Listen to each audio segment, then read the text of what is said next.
નમસ્કાર ગુજરાતીઓ, તૈયાર થઈ જાઓ ફરી એકવાર ત્રીજા વરસાદના અતિ ભારે વરસાદના રાઉન્ડ માટે, કેમ કે જુલાઈ મહિનામાં આવેલા બે રાઉન્ડ અને દક્ષિણ ગુજરાતની હાલત ખરાબ છે. આવેલા ફ્લડમાં આપણે આધિકારિક રીતે 46 લોકોના મૃત્યુ જોઈ ચૂક્યા છીએ અને એના પછી પૂર સાથે સંઘર્ષમાં એમાંથી બહાર નથી આવ્યા સામાન્ય માણસો અને ફરી એકવાર ત્રીજો રાઉન્ડ વરસાદનો આવી રહ્યો છે અને આ વખતે પણ અતિ ભારે વરસાદની આગાહી છે.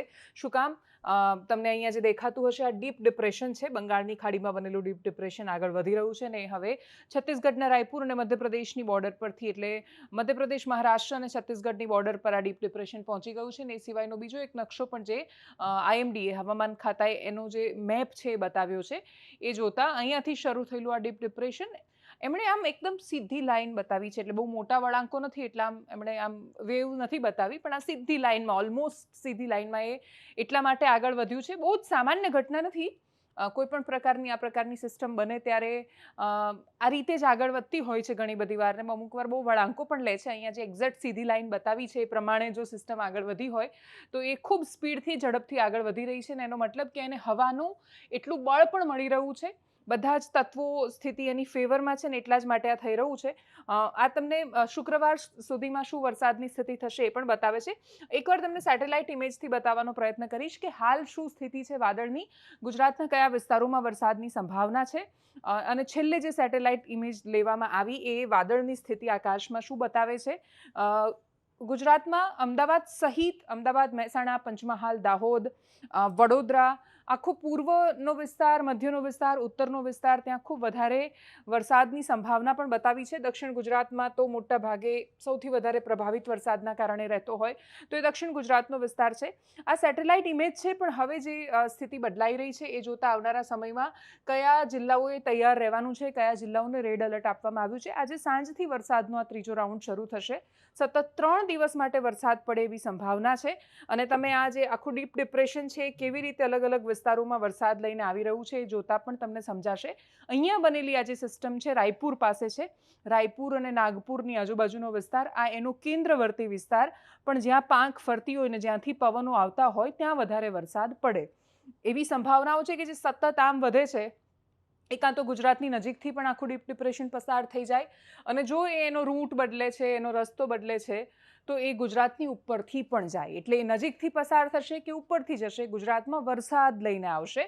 જો ગુજરાતની ઉપરથી જ આખી સિસ્ટમ પસાર થાય છે તો પછી મોટાભાગના વિસ્તારોમાં વરસાદ લઈને આવશે.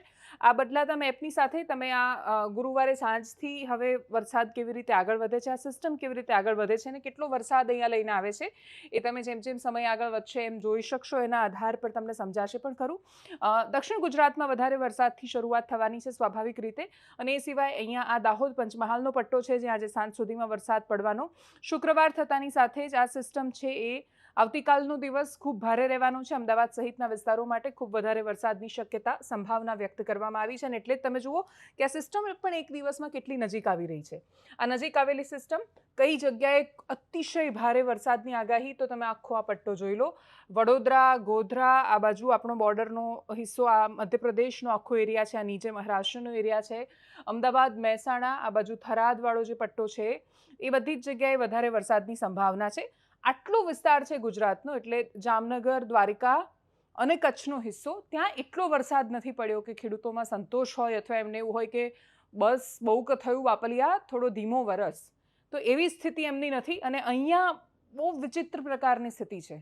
અમદાવાદમાં આટલો બધો વરસાદ પડ્યો, તમે પૂરના દ્રશ્યો જોયા, લોકોના ઘરમાં, સોસાયટીમાં પાણી ભરાયા, પણ એટલી બધી ગરમી છે, વાતાવરણમાં સહેજ પણ ઠંડક નથી અને ક્યાંથી પ્રસરે. કોન્ક્રીટના જંગલોમાં જમીનની અંદર વરસાદ જાય એ પ્રકારની સ્થિતિ નથી. અને એટલે જ એ સ્થિતિની વચ્ચે આવી રહેલો વરસાદ એ કોઈના માટે રાહત નથી બની રહ્યો. આ જ બધા વિસ્તારો છે કે જે પ્રભાવિત થવાના છે. ને અમદાવાદમાં કેટલો વધારે વરસાદ હશે એના પરથી તમે સમજી શકો છો. કચ્છ માટે રાહતના સમાચાર કે વિંડી જે નકશો બતાવે છે એ પ્રકારે આ સિસ્ટમ વધે આગળ તો પછી ભુજ, નલિયા, રાપર, મોરબી, જામનગરનો હિસ્સો, આ બાજુ ઉપર વાવ, થરાદ, ત્યાં બધે વરસાદ આવશે. પણ ત્યાં પણ શનિ રવિમાં વરસાદની સંભાવનાઓ, શક્યતાઓ છે. એટલે શનિ રવિમાં કચ્છમાં વરસાદની શક્યતા. શુક્રવારે ખૂબ મોટું અલર્ટ છે અમદાવાદ માટે, અને એટલે જ અમદાવાદની આ સ્થિતિ. જોઈએ હવે વરસાદ કઈ દિશામાં જાય છે. રેડ એલર્ટ કયા જિલ્લાઓમાં છે હવામાન વિભાગના એ તમને સતત દર થોડા કલાકે હવામાન વિભાગ બુલેટિન જાહેર કરે છે. આ અમે તમને દર્શાવ્યું. એ સિવાય જો તમે તમારી જાતે તમારા ફોનમાં જોવા માંગતા હો તો તમને windy.com પર, એટલે તમે તમારા મોબાઈલમાં સર્ચ કરશો કે એપ્લિકેશન ડાઉનલોડ કરવી હોય તો એ પણ અવેલેબલ છે.